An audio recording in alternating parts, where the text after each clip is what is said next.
দুর্গাপুজো শেষ হতে না হতেই বঙ্গ বিজেপির ভোট পুজোর প্রস্তুতি কিন্তু শুরু হয়ে গিয়েছে। কলকাতায় এলেন বঙ্গ বিজেপির নির্বাচন কমিটির পর্যবেক্ষক ভূপেন্দ্র যাদব, এলেন বঙ্গ বিজেপির নির্বাচন কমিটির সহ পর্যবেক্ষক বিপ্লব দেব। সল্টলেকে পশ্চিমবঙ্গের বিজেপি নেতৃত্বের সঙ্গে তারা বৈঠক করবেন। বৈঠকে থাকবেন বিজেপি রাজ্য সভাপতি শ্রমিক ভট্টাচার্য, বিজেপি সাংসদ সুকান্ত মজুমদার। গত মাসে পশ্চিমবঙ্গের বিধানসভা নির্বাচনের দায়িত্বে আনা হয়েছে ভূপেন্দ্র যাদবকে। পুজো মিটতেই নির্বাচনী ব্লুপ্রিন্ট তৈরি করতে তারা উদ্যোগী হলেন। ইলেকশনের অলরেডি তো দামামা বেজে গেছে। আমাদের জবে থেকে ইলেকশন প্রভারী ঘোষণা হয়েছে, আজকে প্রথমবার এসছেন।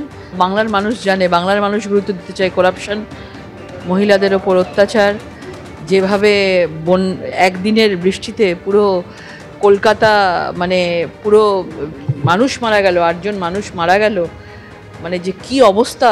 ঘরে ঘরে গেলেই আজকে এই সরকারের সম্বন্ধে তারা বীতশ্রদ্ধ, এটাই বলছে, এবং মানুষকে সঙ্গে নিয়ে আমরা লড়ব। সামনেই নির্বাচন, সেই নির্বাচনের জন্য যে রুটম্যাপ, সেটা নিয়েই আজকের বৈঠক। সমস্ত কিছুই এখানে আলোচনা হতে পারে। শ্রী ভূপেন্দ্র সিং যাদব এবং শ্রী বিপ্লব দেব, এনারা আমাদের নির্বাচনের জন্য পশ্চিমবঙ্গের দায়িত্ব পেয়েছেন। এছাড়া তো মাননীয় বনশালজি, মঙ্গল পাণ্ডেজি এবং অমিত মালবীজি আছেনই। তো তারা আসছেন সকলে। পুজোর পরে একটা বিশ্রাম গেল, তারপরে আসছেন। এবারে আমাদের শুরু হবে আমাদের দলের সমস্ত কার্যক্রম, এবং একই সঙ্গে আগামী নির্বাচনে কিভাবে আমরা এগিয়ে যাব সে বিষয়ে আলোচনা হবে। 2026কে কেন্দ্র করেই হচ্ছে, এ ব্যাপারে কোনো সন্দেহ নেই। গণতান্ত্রিক রাজ্য, যে কেউ আসতেই পারেন, বিরোধীরা তাদের বৈঠক করতেই পারেন। এরকম বহু রাজনৈতিক পর্যটক পরিযায়ী যারা আছেন, তারা যাতায়াত তো ভোট এলে তো ডেলি প্যাসেঞ্জারই তাদের বাড়ে। কিন্তু আসছেনটা কারা?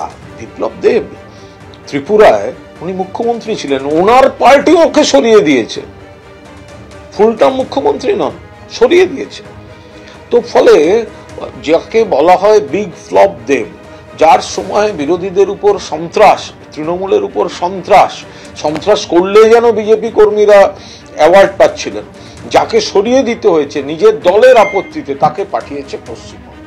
ফলে এগুলোর কোনো রাজনৈতিক কোনো প্রভাব নেই। এরকম এর আগেও আমরা দেখেছি, নরেন্দ্র মোদী, অমিত শাহ, সারা ভারতের বিজেপির মুখ্যমন্ত্রী অমুক তমুক, তারা সব এসছেন, ডেলি প্যাসেঞ্জারি করেছেন। এর কোনো রাজনৈতিক কোনো প্রভাব নেই। চতুর্থবার মুখ্যমন্ত্রী মমতা বন্দ্যোপাধ্যায় শপথ নেবেন আরো বেশি রেকর্ড সংখ্যক বিধায়ক নিয়ে। ফলে এরা কে আসছেন না আসছেন, এর সঙ্গে বাংলার কোনো সম্পর্ক নেই।